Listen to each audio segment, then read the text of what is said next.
So our next topic is electric power. So what is electric power? So energy liberated per second in a device is called its power. Now in terms of electricity, what do we like? Basically normal mechanical power, how do we define it? The energy per unit time or the work done per unit time. For electricity also it is defined in the same manner. It's just that is going to be electrical energy per unit time. So now the electrical power P delivered or consumed by electrical device is given by V into I. So how are we getting this formula is basically power is simply work done by time, right? So what is the work done? We have already discussed that V potential or potential difference, to be precise, potential difference is given by work done per unit charge.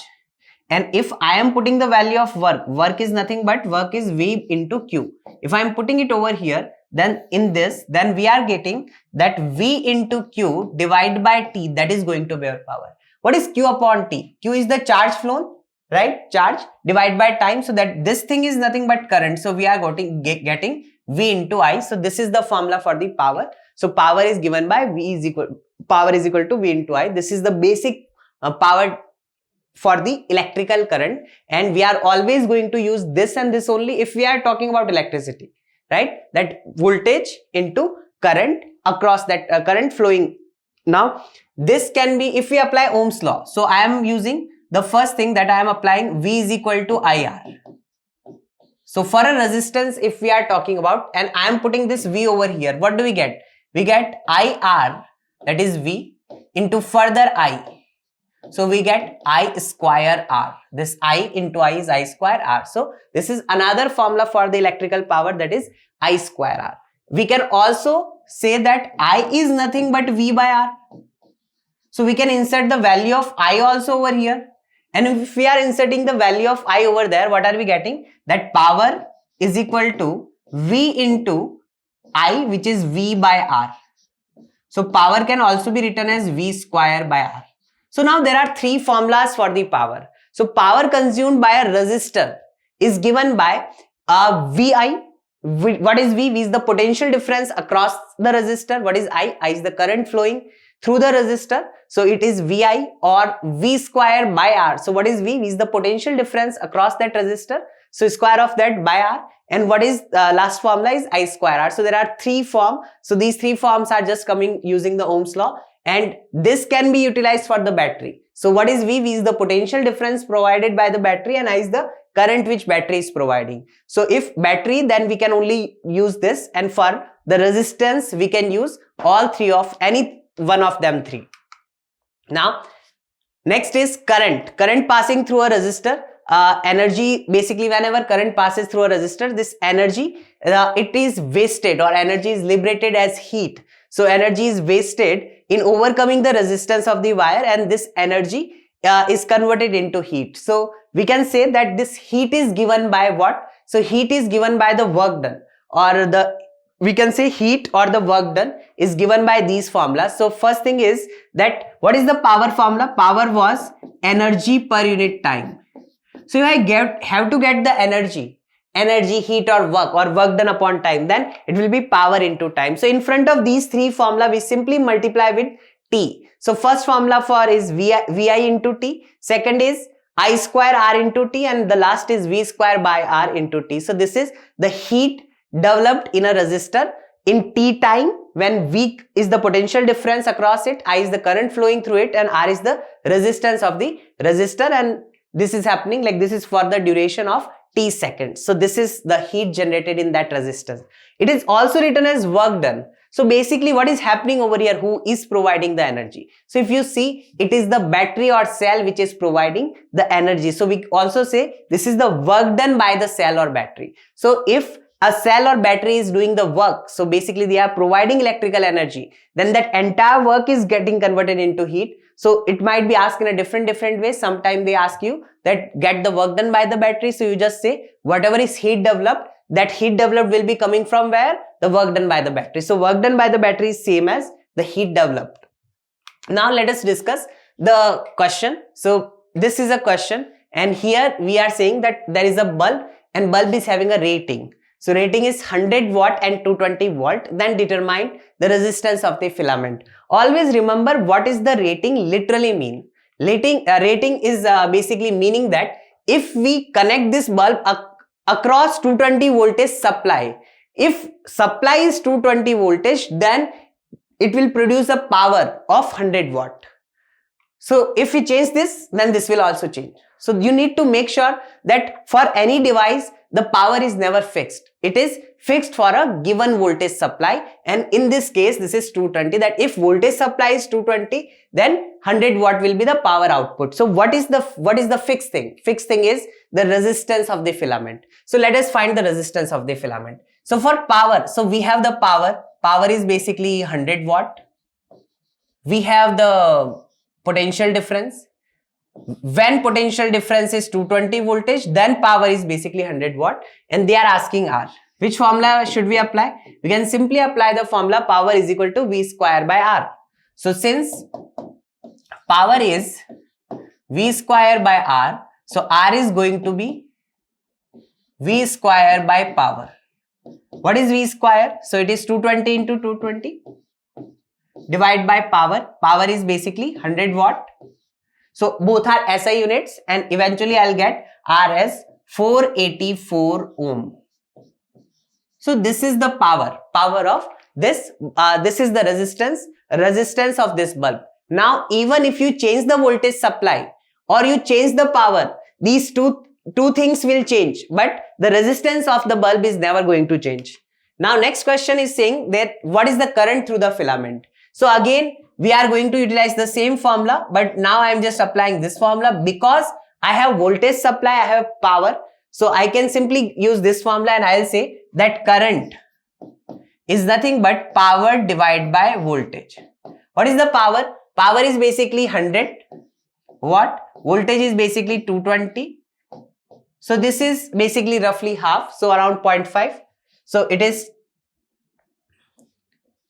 5 by 11 ampere is the current through the filament. When it is connected to 220 voltage, then this is the current. Then next they are asking that if the bulb operates at 110 volt power, 10 volt, then power supply, then 110 volt power supply, then find the power consumed by the bulb. So remember here they have changed the power supply. Power would be 100 if voltage is 220, but now voltage has been changed, so power would differ. What will remain same is I. So here we know that voltage is basically 110 volt.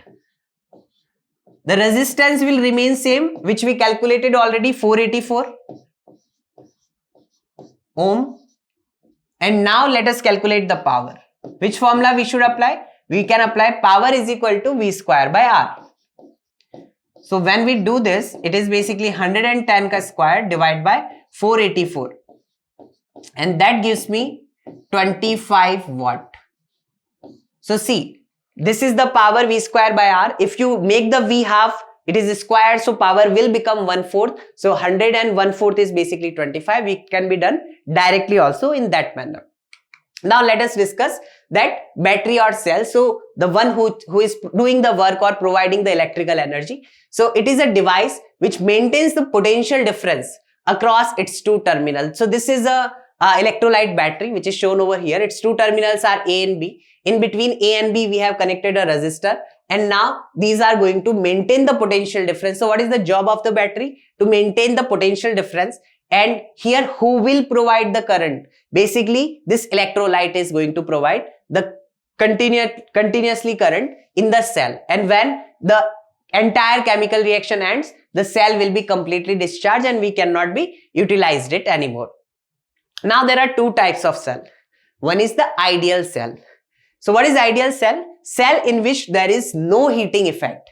We are not talking about this outer resistor. We are going to talk about what is inside the cell. So see, what we generally want is that whatever the energy provided by the cell or battery, the entire energy goes where? Entire energy goes here in the heating effect. So if some of the energy is being utilized over here, then that comes into our next category, that is non-ideal cell. So non-ideal cell is basically cell in which there is heating effect inside. due to opposition of the current flow internally, like there is some heat developed in this electrolyte itself. So that is basically the non-ideal cell. Practically each and every cell is non-ideal. So we in physics, like we will learn about both ideal and non-ideal cell calculations. So next is, what is EMF? So EMF is basically electromotive force. It is not a force, by the way. So electromotive force is the capability of a system to make the charge flow, or the proper definition is, it is the work done. It is the work done by the battery for per unit charge, for 1 coulomb of charge. So work done per unit charge is basically what? Potential difference. So EMF is also a voltage. So work done by the battery for the flow of 1 coulomb of charge. For what? To make 1 coulomb of charge flow throughout the circuit. But throughout the circuit as well as inside the cell as well. So we just discussed that if this is the cell, these are two terminals of the cell, and this is a resistor, then basically how current would be flowing? Any charge, let us say there is a charge which is going or which is moving throughout this circuit. So this is how it is moving. It is moving in the wire through the resistor, and then through the other terminal, it is going into the electrolyte, and then it is coming over here. So throughout the circuit as well as inside the battery also. So the total work done per unit charge is the EMF in this case. Now we are going to talk about relationship between current, resistance and internal resistance. What is internal resistance? So basically, if we are talking about a non-ideal cell. So what is ideal cell? Ideal cell, we will, like till now we were just dealing with ideal cell. We'll say give me a 10 volt battery. Then we'll just write that this is the sign of a 10 volt battery. But will it actually provide 10 volt? Answer is a no. If it is a non-ideal cell or battery, then it is going to provide slightly lesser. So this 10 volt is the EMF. Okay, so till now we were doing only this. But if it is non-ideal, then this is, we just put another resistor over here nearby, which basically, and we write the value of that resistance. So now this entire combination is the battery. This is our battery. Previously, so this is an ideal cell and this is internal resistance. So basically any practical or non-ideal cell can be represented by the combination of an ideal cell and an internal resistance. And this is how we show the non-ideal or practical cells. So in this case, we have a non-ideal cell which is having EEMF and R internal resistance, which is going to be connected across an external resistance capital R. Now, if we are going to talk about total resistance, now you can simply treat it as non-ideal cell and separate internal resistance. So we'll say total resistance, these two are in series. So if you say they are part of the same branch, so the total resistance is going to be just R plus, capital R plus small r. So external resistance plus internal resistance, that is going to be total resistance. If we find the current, amount of current, then we can apply Ohm's law. We can write V is equal to IR. So what is the total voltage? Total voltage is EMF. So EMF is equal to this I into R plus R. So what we are getting is EMF is equal to I into R plus R. And this can go and divide over there, and then we can get the expression for current in the circuit, that is I is equal to E by R plus R. Next is potential difference. If we are going to talk about potential difference across AB, that is potential difference across this capital R. So I is the current and we are applying Ohm's law just for this resistor. So we'll say that VAB, the potential difference across this resistor, is nothing but I into capital R. How much is that? So just put the value of I which we just got, E by R plus R times capital R. So we get this. So this is our expression for potential difference across from here to here. And now understand, when we want a battery, and let us say I went to market and I say give me a cell which is having 10 volt potential difference, then what you want is, you want to apply it across a device which actually needs an input of 10 volt, output of which needs 10 volt to be applied across its end. But when you utilize it, it is not 10 volt which it gets, because some of those voltage this internal resistance also uses. So this is this VAB, the potential difference which actually is useful, this is the potential difference across this R is basically useful, and this is basically wastage.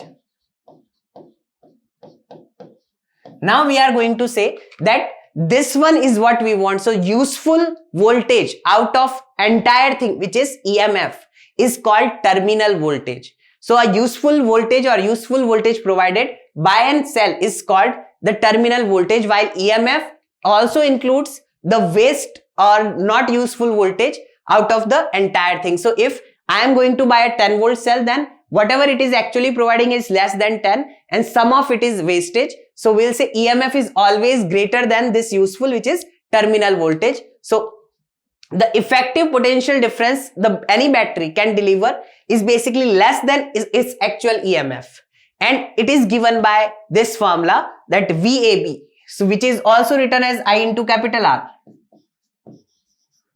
How we are getting this? So we just learned that VAB is I into capital R, right? And if I am going to utilize this equation, that E is equal to I into R plus R. For entire circuit, I am saying the total voltage is this, which can be divided in two parts, IR plus I small r. And if this is I small r moves this way around, then we get E minus IR is equal to I capital R. So this is the terminal voltage or this is the terminal voltage. Generally, we apply this formula to get the terminal voltage, that it is EMF minus the current which is passing through the battery. I is the current passing through the battery, and R is what? R is called the internal resistance. And this is an important relationship, and this is known as terminal voltage. Now, let us discuss Kirchhoff's law. So what are Kirchhoff's law? Basically, they are more comprehensive law. Ohm's law is very simple. V is equal to IR just tells us the potential difference across a cell, potential difference across a resistor when I is the current passing through it and R is the resistance of itself. So then V is IR, right? But these are basically more basically can be utilized for more complex circuits. So Kirchhoff's law, they are basically two in numbers. There are first law and second law. They have names also, and they are basically useful when you want to determine the equivalent resistance of a complicated network circuits, or basically calculating the current flowing in the more complicated circuit in various branches when you want. Okay, so let us discuss the first Kirchhoff's first law, and the name of the law is the junction law. So what is Kirchhoff's junction law? Tell us. So it says that in any electrical network, the algebraic sum of currents meeting at any junction is basically zero. So what does that mean? The amount of current, it means that the total current which is leaving the junction will be the total current which is coming to the junction. So if we have any junction, junction simply means where two or more wires they are meeting. So if let us say I1 amount of current is coming from here, I2 amount of current is coming from here, I3 is going away from this junction. So this current is called leaving the junction. These two are current coming to the junction, and I4 is the current which is going away from the junction. It just said that total amount of current which is coming to the junction, that is I1 plus I2, must be equal to the total amount of current leaving the junction, that is I3 plus I4. And it is true because why that is true? Because when we say current is coming, then current is not going to accumulate or current is not going to stay. What is current? Flow of electrons. So when electrons are coming from this side, electrons flow in the opposite direction. So when they are coming from here, they won't accumulate over here. So we are just assuming that electrons are not accumulating, so they have to leave through these two. So the number of electron coming from here must go out. That's why this law will be always and always valid.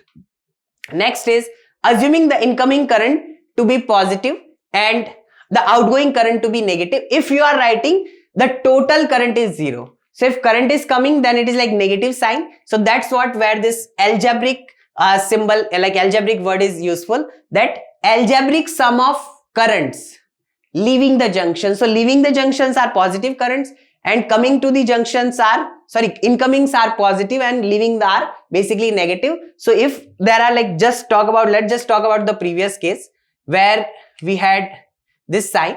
So here I can write this sign, this I1 plus I2 is equal to I3 plus I4. And what I have written over here is the total incoming current is equal to total outgoing current. This, or what you can, what other thing you can write is the total sum of, like total algebraic sum of current, that is incoming currents are positive, so positive I1 plus positive I2, plus outgoing currents are negative, so these are leaving currents, so minus of I3 plus minus of I4, and that must be 0. So you write either this or that, they are same. These two just will go other way around and they will go that side of the equation, and eventually will get this. So whatever you want to utilize, you can. And now let us discuss an example.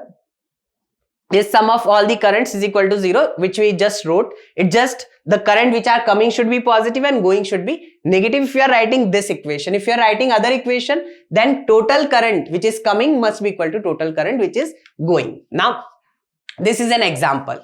So here we have like 5 wires which are basically connected to this point A. So A is a junction, and we will say that in this figure, if you see whatever the total incoming currents, the sum of algebraic sum of all the currents is equal to 0. Formula has been utilized. So if you see I1 is basically coming, I2 is basically leaving, I3 is again leaving the junction, I4 is basically coming, so positive, and I3, it should be I5.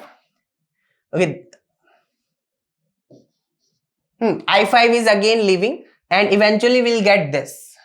This would be our final, basically just incoming is equal to outgoing is the final form.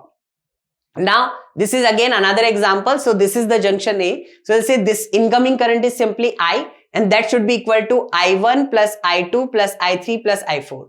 Total incoming current must be equal to total current leaving the junction. You can apply it for any junction, even for this point. The current coming from here must be current going from there. So it is valid basically for each and every junction which is a part of our circuit, and it can be applied. And here in this case it is simply I is equal to I1 plus I2 plus I3 plus I4 for this particular junction. Now let us discuss the second law. So second law is also called the loop law, and the algebraic, what does it say? So it says the algebraic sum of product of the currents and resistances, so I into R, that is voltages, of each of the conductors in any closed path in the network, plus the algebraic sum of the EMF in that path is 0. So this is slightly complicated language. So it is basically just in mathematics, we can simply say sum of all the IRs plus sum of all the EMF which are coming in the path should be 0. Now remember, this is also algebraic sum and this is also algebraic sum. So sign has to be properly written. If you are doing any mistake in the sign, then it would be wrong. Now algebraic sum is the sum which takes the sign into account, right, or polarities of the voltage drop into account.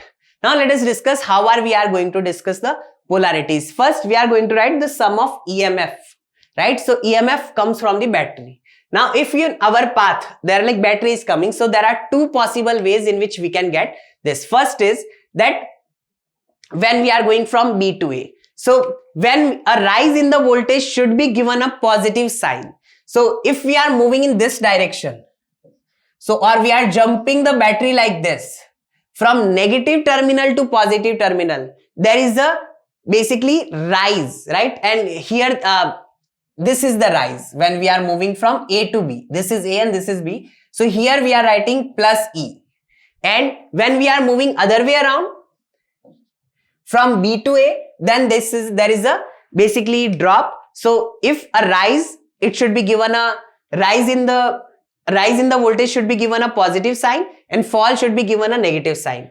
And as we go from negative terminal to positive terminal, there is a rise. So negative to positive is basically plus, and when we go from positive to negative, there is a drop, and that is written as minus of EMF. So this is how we decide the sign. Now the sign of the battery EMF, like if you are writing plus EMF or minus EMF, that is completely independent whether current is going like that or current is going like that. It's just that how you are moving around the loop.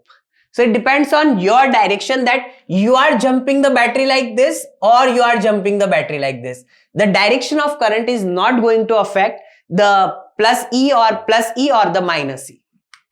Now, next is sign of IR drops. So if we go through a resistor in the same direction as the current, so basically current flows from higher potential to lower potential. So if we are moving also in the direction of current, then potential basically decreases. And if potential is decreasing or the voltage is dropping, then we'll write minus IR, right? So we go through the resistor in the same direction as the current, then there is a fall in the potential because current flows from higher to lower potential. So this voltage fall should be taken as negative.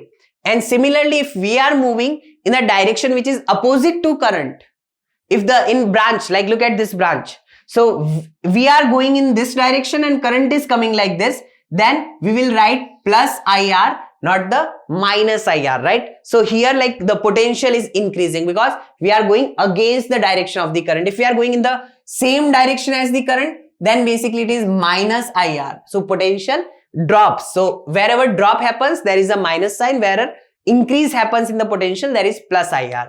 Now, the sign of this voltage drop, whether it is plus IR or minus IR, does not depend on the EMF, right? So if there is, suppose there is a battery which is somewhere over here, then this battery, whatever it is connected, this may be connected like this, or this may be connected the other way around. It does not matter how battery is connected after this branch. It just in which direction we are traveling, in which direction the current is traveling. Based on that, we are going to decide it is going to be plus IR or minus IR. Now there is a question, and this question says that find the potential at point A. So we need to get the potential of this point A. Let us assume it to be X volt. So we are just asking what is the value of A. So to get in such questions, see the sum of the potentials, like what are the potential of these corners, they are given.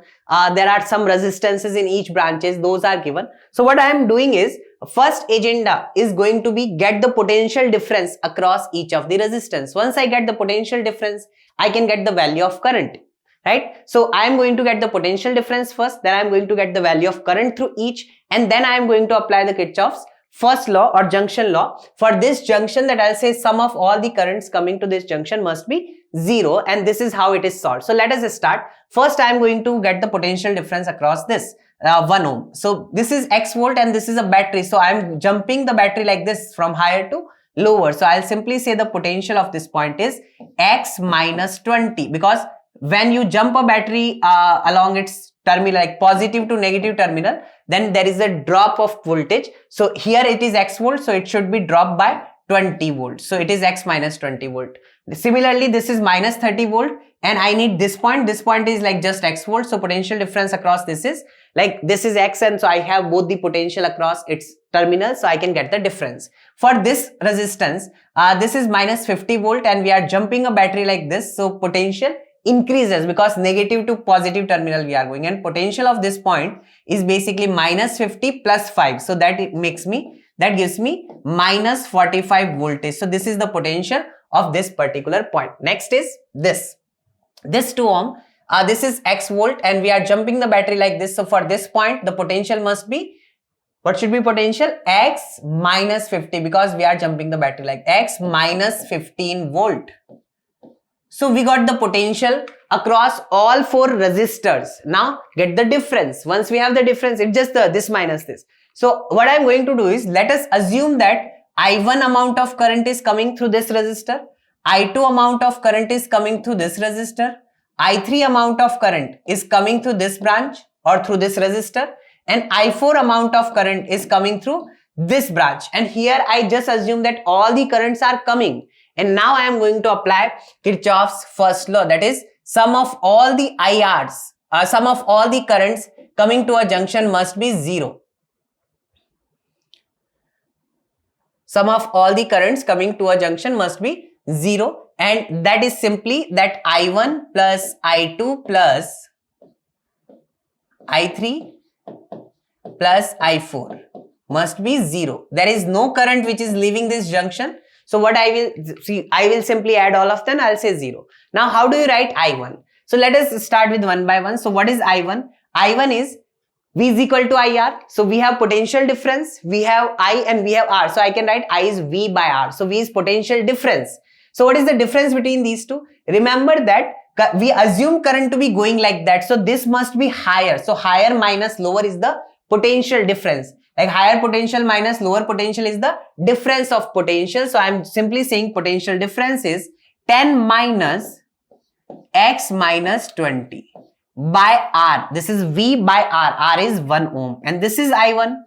Similarly, go for I2. So I2 is what?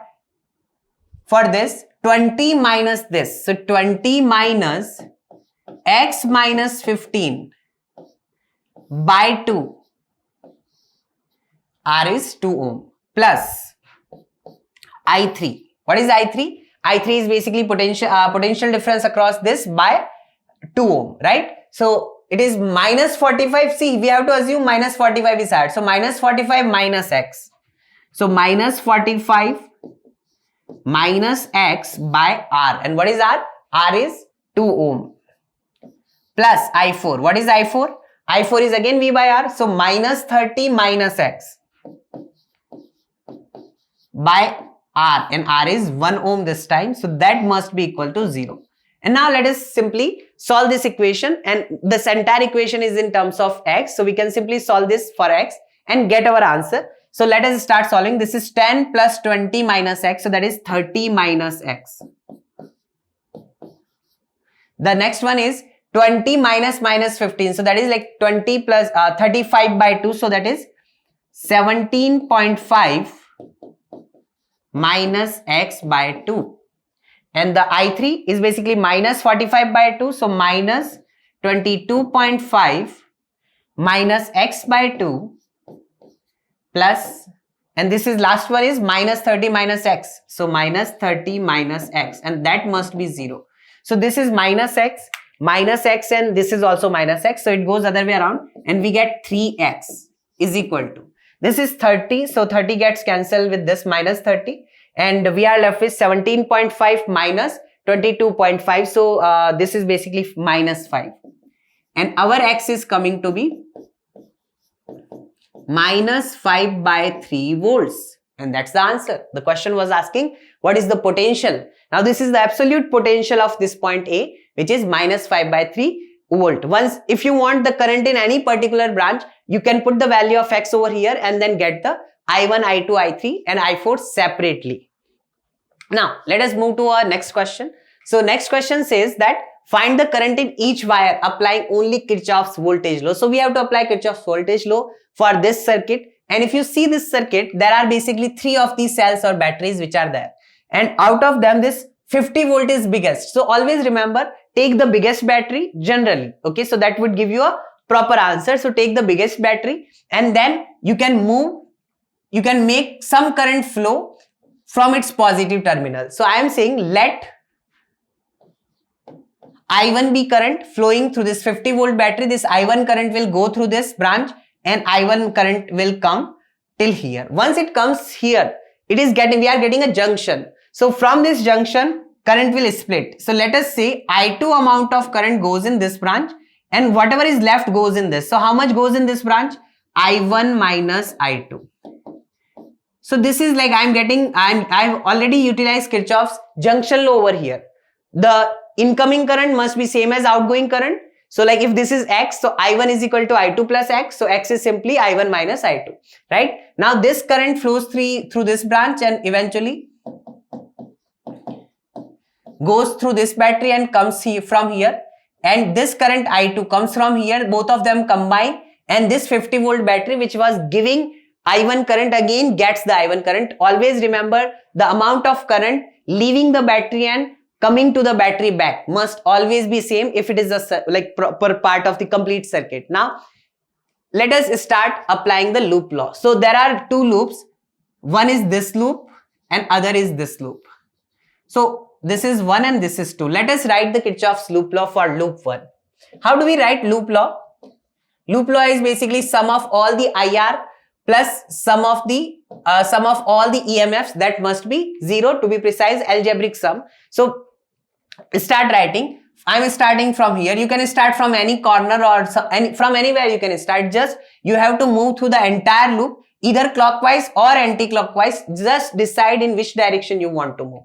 I am moving in this manner. So when I start from E, first I am going to jump this battery like this.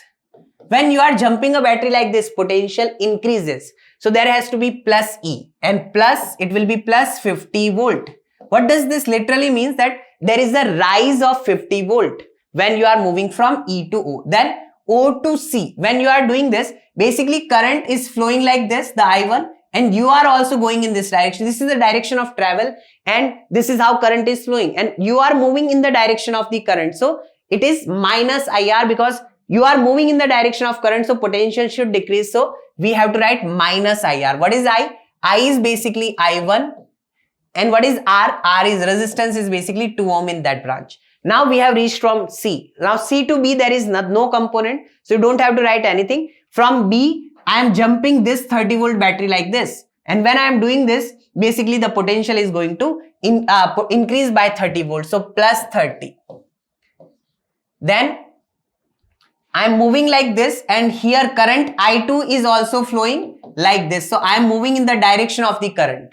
If I am moving in the direction of the current, what is going to happen? I have to write further minus IR. So minus, what is I? Current is I2. And what is resistance? Resistance is basically 2. And then I have reached this point back, the E. I started from E, I did the complete round, and I reached back here. So I got sum of all the EMF. There are 2 EMF came in the path and 2 IR came in the path. And I did the with plus minus sign. So this is algebraic sum, and that must be 0. This is Kirchhoff's second law or loop law or voltage law. Now, for loop 2, I have to write in the similar manner. So for loop 2, I am starting again from E. So let us move like this. So E, B, A, F, E. I am moving like that. So from E to this first. So I am moving against the current. See, current is moving upward, and that is I2.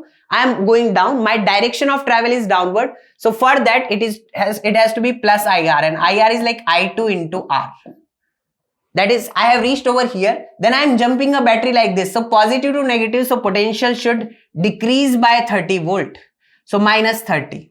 Then from here to here, nothing. From A to F, I see current is moving upward. We assume that there is an upward current, and current is I1 minus I2, and we are also moving up. So since we are moving in the direction of current, it has to be minus IR. And what is I? I is I1 minus I2 into R. What is R? R is 1 ohm. We have reached at F. Now from F to E, we are jumping the battery like this. So we have to write plus 10. And we have reached E back. So is equal to 0. And now these are our two equations, and we have how many variables do we have? We have 2 variables here, that is I1 and I2. Once we wrote these two equations, then these two equations, the equation number 1 and equation number 2 can be solved simultaneously, and we will get the value of I1, we'll get the value of I2. And now basically they are saying find the current in each wire. So they are saying find the current in each wire. So in all these, in this wire the current is I1. We got the answer. In this wire the current is I2, and in this wire it is the I1 minus I2. So we'll simply say once we get I1 and I2, we can tell all these 3 currents in 3 separate branches.